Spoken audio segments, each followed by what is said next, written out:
Maiden right there with 2 minutes to midnight.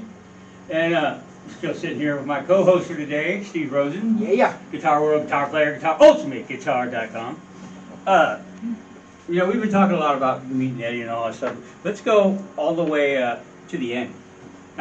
How did his death hit you? I mean, it's a little serious topic, but there's somebody you knew for so long, before he was anything, and you saw him rise all up to all that, I had a buddy, I think he sent me an email, hey, have you heard about Eddie Van Halen? He passed away.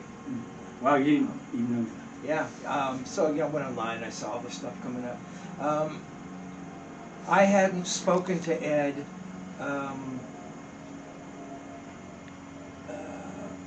so Ed passed away in 2019. 2019. Yeah. So I hadn't spoken to him since 2003. Wow, really? That long? Yeah. So not that. Well, look, it was much easier than if I had seen him a week before. Yeah, I understand that would have been, so 16 years had passed, but still, when I heard about it, my first reaction wasn't, and I know a lot of people, it wasn't to break. I didn't break down. Mm-hmm. But as I continued, because I'd already been writing the book, yeah. As I started going through those moments and thinking about being with him, then I realized. Maybe listen back to some of the tapes? I did, and some of those tapes I'd never listened to since 2003. Mm-hmm. And I realized, my God, he was so honest and about all his feelings. I mean, he was way more honest with me than I was with him.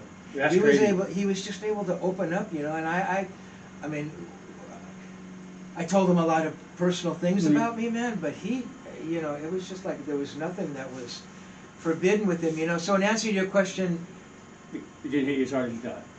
Not initially. Okay. Ultimately, and even now, like if a song comes on the radio, as dumb as it sounds, it's hard to listen to the song. I hear you. Man. So yeah, it was horrible, and I knew back in 2003.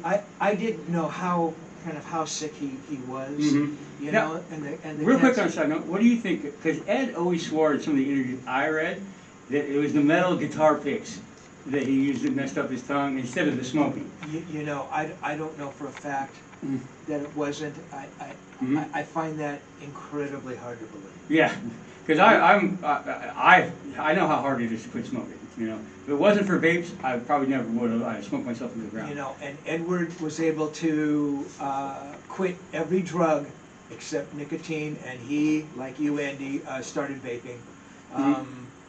But we talked about it before. He's been smoking since he was 13, and like I said in the book, I wrote multiple times. I said, smoking is going to get this guy. Mm-hmm. Should I have said something to him?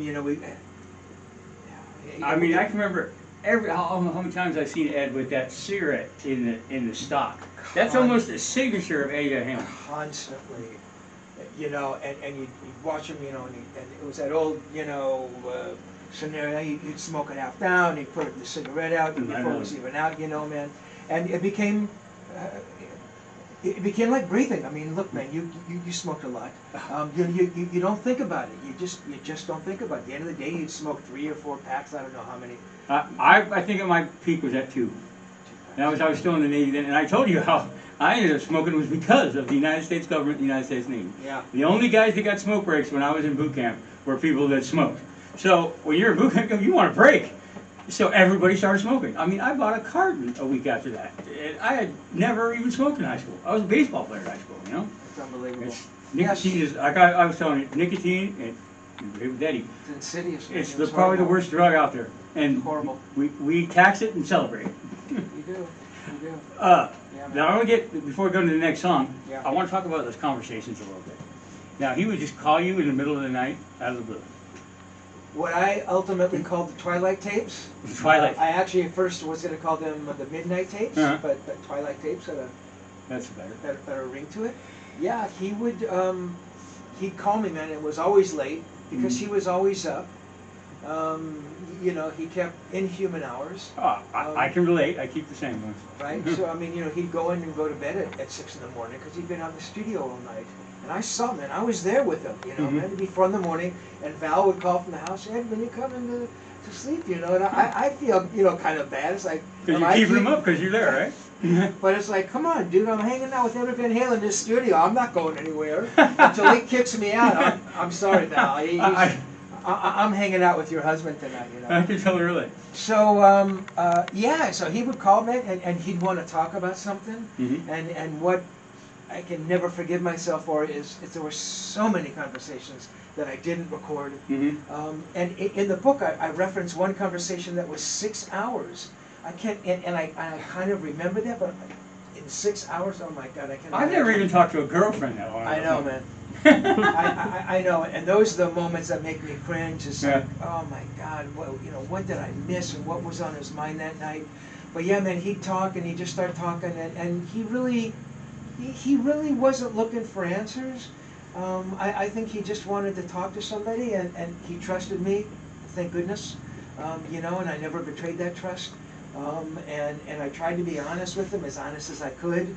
You know, not so honest that I could say, Ed, you moron, stop smoking cigarettes. Yeah. You're gonna, you know. But so yeah, those conversations were amazing, and thank goodness I had the wherewithal and foresight to record a lot of those conversations. Awesome. And Ed gave me carte blanche. Hey man, record anything you want. That's awesome. You know.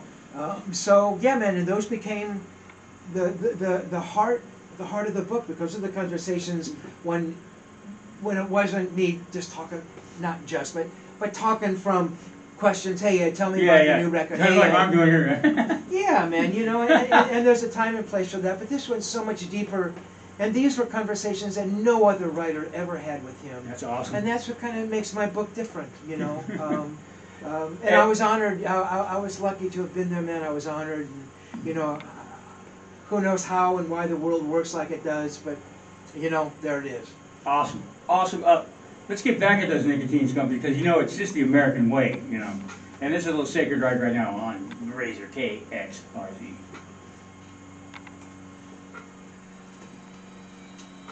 Awesome. We're on. All right.